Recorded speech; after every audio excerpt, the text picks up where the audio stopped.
વડોદરા શહેર પોલીસ દ્વારા ઝોન 1 વિસ્તારમાં વાહન ચેકિંગ તથા કોમ્બિંગ હાથ ધરવામાં આવ્યું હતું।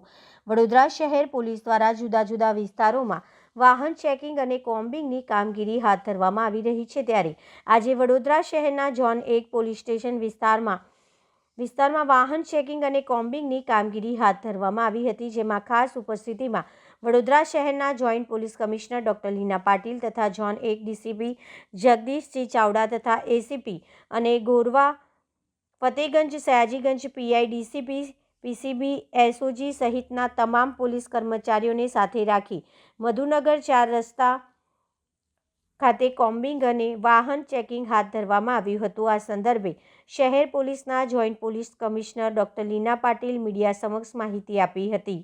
વડોદરા શહેરના ઝોન 1 વિસ્તારના તમામ પીઆઈસ અને ઝોન 1 જગદીશ ચાવડાની આગેવાનીમાં આજે એસીપી અને એમના તમામ ઝોનના પીઆઈઓ સાથે મધુનગર વિસ્તારમાં કોમ્બિંગ અને વ્હીકલ ચેકિંગનું કાર્યવાહી ચાલુ કરવામાં આવી છે। વડોદરા શહેરમાં છેલ્લા 3 દિવસથી સતત અલગ અલગ વિસ્તારમાં નવલખી છે, ત્યારબાદ વુડાના મકાનો છે, ઝોન 3 વિસ્તારમાં કપુરાઈમાં તેમાં ચેકિંગ કરવામાં આવ્યું અને આજે મધુનગર વિસ્તારમાં અને તેના આસપાસના વિસ્તારોમાં પોલીસ દ્વારા 150થી વધારે પોલીસ કર્મચારીઓ અને અધિકારીઓ સાથે કોમ્બિંગ ઓપરેશન હાથ ધરવામાં આવ્યું છે, જેમાં અસામાજિક તત્વો ઉપર કંટ્રોલ રહે અને નાગરિકો છે એ સુરક્ષાની ભાવના મહેસૂસ કરે એના માટે આ આખું કોમ્બિંગ ઓપરેશન અત્યારે ચાલુ કરવામાં આવ્યું છે। Thank you.